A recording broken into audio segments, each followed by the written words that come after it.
Bismillahirrahmanirrahim. Assalamualaikum warahmatullahi wabarakatuh.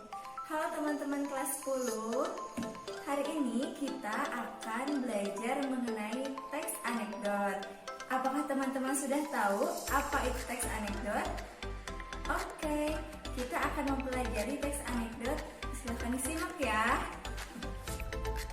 Tujuan pembelajaran hari ini sesuai kompetensi dasar 3.5 mengevaluasi teks anekdot dari aspek makna tersirat. Teman-teman diharapkan dapat mengidentifikasi struktur teks anekdot dan menganalisis kebahasaan teks anekdot. Tujuan lainnya sesuai kompetensi dasar 4.5 mengonstruksi makna tersirat dalam sebuah teks anekdot baik lisan maupun tulis. Teman-teman akan mengkonstruksi makna tersirat dalam sebuah teks anekdot. Muasofat atau nilai keislaman pembelajaran hari ini sesuai Quran Surat Al-Ahzab ayat 21. Teman-teman bisa dibaca ya ayat suci Al-Qur'annya dan dibaca juga terjemahannya. Baik, mulai saat ini ayo kita jadikan Rasulullah sebagai idola kita semua dari berbagai aspek dalam kehidupan kita. Dan jadikanlah setiap kegiatan kita sebagai ibadah untuk mencapai ridho Allah. Nah, sekarang apa yang kalian pikirkan tentang gambar ini? Gambar 2 ekor kucing ya. Kalau ini gambar UN yang dijaga oleh polisi, tetapi ada beberapa oknum yang memanfaatkannya. Ini gambar analogi seorang koruptor yang memakai baju jingga tapi tidak berpengaruh kepada hukuman yang diterimanya. Ini anekdot di pengadilan. Masih saja ada orang yang menyuap hakim, jaksa, seperti itu. Jadi, apa itu anekdot?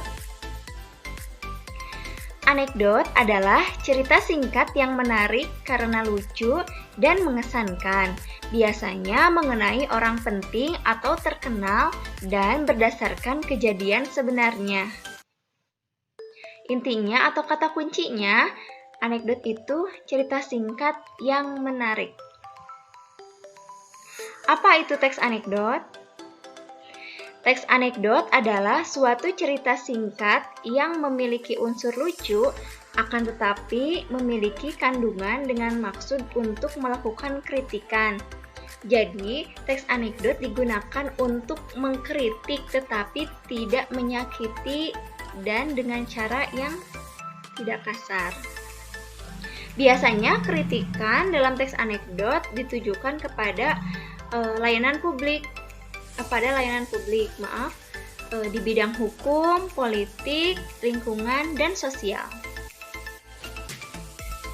Struktur teks anekdot ada 5, ada abstraksi, orientasi, krisis, reaksi, dan koda. Abstraksi sebagai gambaran awal, pengantar. Orientasi sebagai pembuka cerita, biasanya menceritakan tokoh atau latar. Krisis bagian inti peristiwa suatu anekdot, kekonyolan yang menggelitik dan mengundang tawa. Reaksi itu penyelesaian atau tanggapan atau respon atas masalah yang dinyatakan sebelumnya. Koda itu sebagai penutup atau kesimpulan, pertanda berakhirnya cerita. Kaidah kebahasaan teks anekdot ada 3. 1. Pertanyaan retoris, 2. Proses material, 3. Konjungsi temporal. Pembahasannya kita lihat. Pertanyaan retoris adalah pertanyaan yang sebenarnya tidak perlu dijawab karena maksud atau jawaban si penanya sudah terkandung dalam pertanyaan tersebut. Proses material adalah peristiwa dalam waktu lampau atau sekarang. Konjungsi temporal, kata sambung yang menyatakan waktu seperti kata kemudian, lalu, akhirnya. Unsur pembangun teks anekdot ada alur, latar, tokoh. Nah, ini fungsinya. Fungsi primernya itu untuk menyatakan ketidakpuasan, kejengkelan, kemarahan kepada layanan publik atau kepada orang atau pejabat pemerintah. Fungsi sekundernya untuk hiburan, analogi, menjelaskan sesuatu, dan penarik perhatian. Alhamdulillah, cukup sekian materi untuk teks anekdot kali ini. Mudah-mudahan bisa teman-teman pahami ya. Semoga ilmu kita berkah. Terima kasih untuk perhatiannya. Wassalamualaikum warahmatullahi wabarakatuh.